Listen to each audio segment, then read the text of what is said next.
হরে কৃষ্ণ সকলকে হরে কৃষ্ণ সকলকে অসংখ্য ধন্যবাদ। ন জয়তে আমরা সাংখ্যযোগ দ্বিতীয় নম্বর অধ্যায় থেকে আমরা কিছু অধ্যয়ন করব, আপনারা শ্রবণ করুন। কি আমরা অ্যাকচুয়ালি দেহ নই, আমরা আত্মা, সেটা ভগবান 20 নম্বর অধ্যায়ে আমাদের কি বলেছে সেটা আমরা একটু উপলব্ধি করার চেষ্টা করব।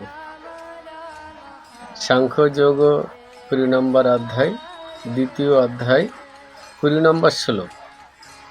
না জয়তে শ্রিয়াতে বা কদাচিনো নৈনং ভূতা ভবিতা বা ন ভূয়ো অজো নিত্যং শাশ্বতহং পুরানো ন হন্নাতে হন্নমানে শরীরে। কি বলছে?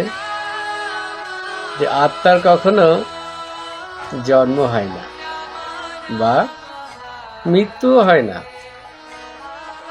আত্মার কদাচিৎ উৎপত্তি হয়নি, হচ্ছে না, আর হবেও না। আত্মা জন্মরহিত, শাশ্বত, নিত্য এবং পুরাতন।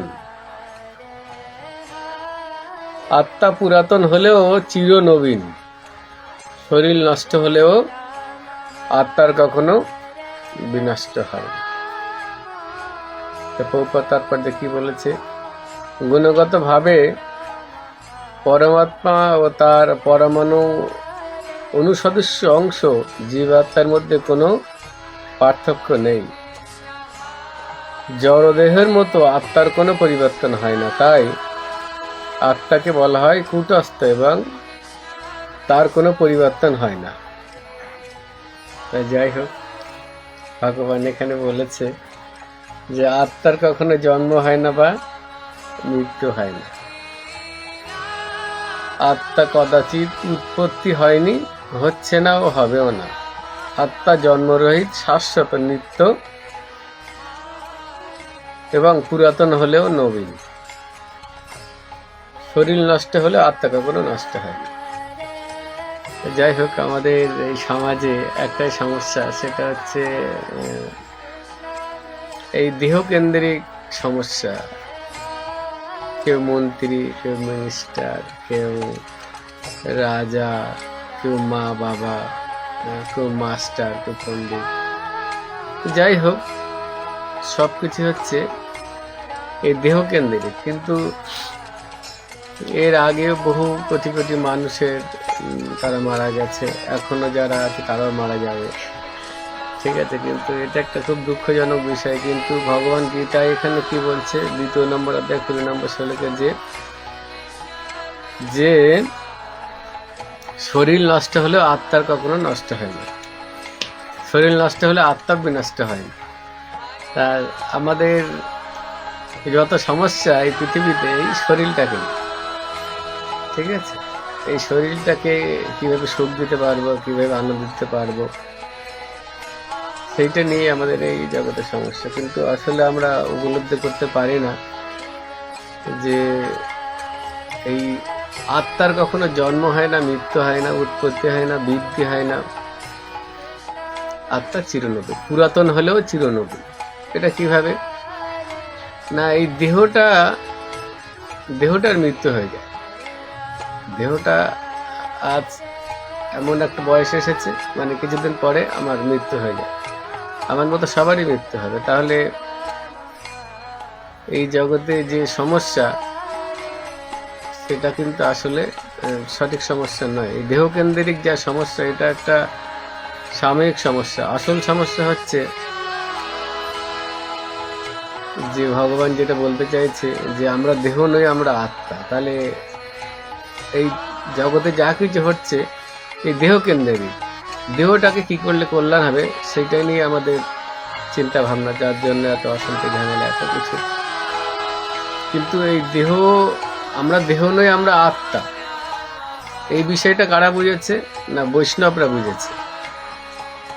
সেই জন্য বৈষ্ণবরা কিন্তু সবসময় কৃষ্ণ নাম জপ করছে, সবসময় হরি হরি হরি হরি করছে, কৃষ্ণ নাম জপ করছে। তারা জগতে যাই হয়ে যাক, কোনোভাবে তাদের কোনো টেনশন নেই, তারা সবসময় কৃষ্ণ নামের মধ্যে মাতারা আছে। তা আমি এটাই বোঝাতে চাইছি যে আপনারাও এটা উপলব্ধি করার চেষ্টা করুন যে আমরা দেহ নই, আমরা আত্মা। আমাদের বহুবার জন্ম হয়েছে, আবার বহুবার মৃত্যু হয়েছে, এবারও জন্ম হয়েছে, এবারও মৃত্যু হবে। সেই জন্য এই আমরা দেহকেন্দ্রিক এই যে হিন্দু মুসলিম খ্রিস্টান বৌদ্ধ এই যে ঝগড়া অশান্তির কোনো মানে হয় না, ঠিক আছে? এর জন্ম হয়েছে মানে মৃত্যু হবে। আমাদের জন্ম কেন হয়েছে সেটাই আসলে আমরা উপলব্ধি করতে পারিনি। একটাই কারণ, সেটা হচ্ছে কৃষ্ণ ভজনের জন্য। কৃষ্ণ ভজিবার তরে সংসারে আইন, সেটাই ভগবান এখানে বলতে চেয়েছে। তা এই দ্বিতীয় অধ্যায় সাংখ্যযোগ আপনারা প্রত্যেকে গীতা পড়বেন, তাহলে আপনারা উপলব্ধি করতে পারবেন যে আমাদের এই জগতের জন্ম কেন হয়েছে। কারণ আমরা তো অ্যাকচুয়ালি দেহ নই, দেহটার মৃত্যু হয়ে যাবে, তাহলে আত্মার কল্যাণ কি করে হবে বলুন? আছে কোনো সলিউশন? আছে কোনো ডাক্তার, হসপিটালে, নার্সিংহোমে বা কোনো বিদ্যালয়ে? কোথাও নেই। একমাত্র আছে আধ্যাত্মিক কেন্দ্রে, যেখানে ভক্তরা থাকে। ভগবানের কাছে আপনি, ভক্তের কাছে গেলে আপনি এই আমি দেহ নয় আত্মা, কি করলে আত্মার কল্যাণ হবে সেটা আপনি উপলব্ধি করতে পারবেন। আত্মার কল্যাণ কোনো সমস্যা না, একটাই কাজ, সেটা হচ্ছে কেবলমাত্র হরে কৃষ্ণ মহামন্ত্র কৃষ্ণ নাম করতে হবে, তাহলে আত্মায় কল্যাণ হবে। কারণ আমাদের দেহটা খায়, দেহটা যখন চলে যায় তারপরে কিন্তু দেহ খায় না। তাই আল্লাহকে বলে যে আত্মারূপে ভগবান, আত্মা খায়, আত্মা খায় না, দেহ খায়। ঠিক আছে, দেহ আত্মা যদি খেত তাহলে দেহটা চলে যাওয়ার পরে আমি খেতে পারি না। সেই জন্য আত্মা কি খায়? একমাত্র কৃষ্ণ নাম, ঠিক আছে? সেটাই করতে হবে। সেই জন্য আমরা জন্মটা হয়েছে, সেটাই সবাই উপলব্ধি করার চেষ্টা করুন আর কৃষ্ণ নাম করুন। হরে কৃষ্ণ। সকলে আপনারা গীতা পড়ুন এবং সব কিছু জানতে পারবেন। আমাদের প্রভুপাদের এই সুন্দর গীতা, আপনারা গীতার মাধ্যমে এই জগতে সব কিছু উপলব্ধি করতে পারবেন। গীতাই হচ্ছে আমাদের ম্যানুয়াল বুক। আমাদের মনুষ্য জন্ম আমরা পেয়েছি, জন্ম হয়েছে মানে মৃত্যু হবে, কিন্তু মৃত্যুর পরে কোথায় যেতে চান সব কিছু আমাদের গীতায় লেখা আছে, ঠিক আছে? হরে কৃষ্ণ কৃষ্ণ কৃষ্ণ কৃষ্ণ হরে হরে, হরে রাম রাম রাম হরে।